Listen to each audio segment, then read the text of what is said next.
എൻ്റെ പ്രസംഗം വളരെ വ്യക്തമാണ്. ഞാനൊരു തങ്ങളെയും ആക്ഷേപിച്ചിട്ടില്ല. ബാഫയ്ക്ക് തങ്ങളെ ആക്ഷേപിച്ചു, മറ്റ് തങ്ങന്മാരെ ആക്ഷേപിച്ചു എന്നൊക്കെ പറയുന്നുണ്ട്. അത് എൻ്റെ ചാനൽ കാണാത്തവരാണ്. ബാഫയ്ക്ക് തങ്ങൾ ഇന്ത്യ കണ്ടതിൽ വെച്ച് ഏറ്റവും വലിയൊരു മനുഷ്യനാണ്. നമ്മളെ ഭാഷയിൽ പറഞ്ഞാൽ അള്ളാഹിൻ്റെ വലിയാണെന്നാണ് ഞാൻ പറഞ്ഞത്. അത് തുറന്നു നോക്കിയാൽ അറിയാം. എന്നിട്ട് ബാഫയ്ക്ക് തങ്ങൾ ചീത്ത പറഞ്ഞു എന്ന് പറഞ്ഞാൽ അത് കളവാണല്ലോ. ഒന്നും അറിയാതെ കാര്യം എന്തെങ്കിലും പറയാമെന്നല്ലേ ഉള്ളൂ. അതുപോലെ ഞാനൊരു തങ്ങളെ ആക്ഷേപിച്ചിട്ടില്ല. പൈതൃകം എന്താണെന്ന് ഞാൻ വിശദീകരിച്ചിട്ടുണ്ട്.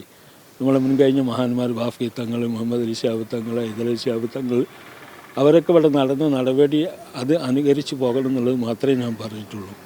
അതല്ലാതെ വേറെ ഞാൻ അവരെ ആരെയും ആക്ഷേപിച്ചിട്ടില്ല. എല്ലാവരും മഹത്വവൽക്കരിക്കുകയാണ് ചെയ്തത്. നിങ്ങൾ ആ വീഡിയോ തുറന്നു നോക്കി നിങ്ങൾക്കും അറിയാം. എൻ്റെ പ്രസംഗം തുറന്നു നോക്കിയാൽ അറിയാം. അത്രേ പറയാനുള്ളൂ. പിന്നെ ഷാഫി ചാലിയെ മറ്റേതിനെ പറ്റി എനിക്കറിയില്ല. സോഷ്യൽ മീഡിയയിൽ പലരും ആഘോഷിക്കുന്നുണ്ടാവും. ഞാൻ ഉത്തരവാദിയല്ല. അസ്സലാമു അലൈക്കും.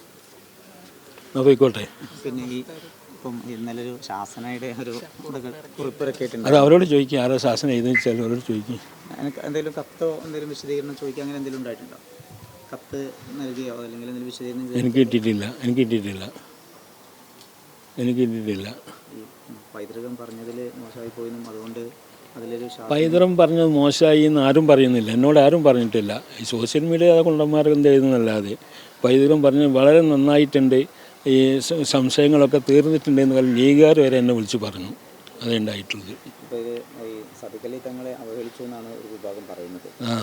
അതാ ഞാൻ പറയുന്നത്. നിങ്ങളോട് ആ എൻ്റെ പ്രസംഗം തുറന്നു വെക്കാൻ. എന്നിട്ട് നിങ്ങൾ വിലയിരുത്തി കൊടുക്കുക.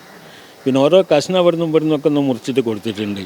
അതൊന്നും ഒരു ബാധകമല്ലല്ലോ. മുമ്പുള്ളും പിമ്പുള്ളും കേൾക്കുമ്പോഴല്ലേ കഷ്ണത്തിന് വില ഉണ്ടാവുള്ളൂ. അപ്പോൾ അങ്ങനെ ചെയ്ത് നോക്കി. ഒന്നും ഉണ്ടാവില്ല. ഒരു വിഷയം മോശമായിട്ടില്ല.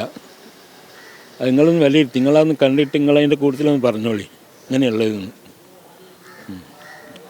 ഓക്കെ, എനിക്ക് പോകണ്ട, ട്രെയിന് പോകണ്ട്.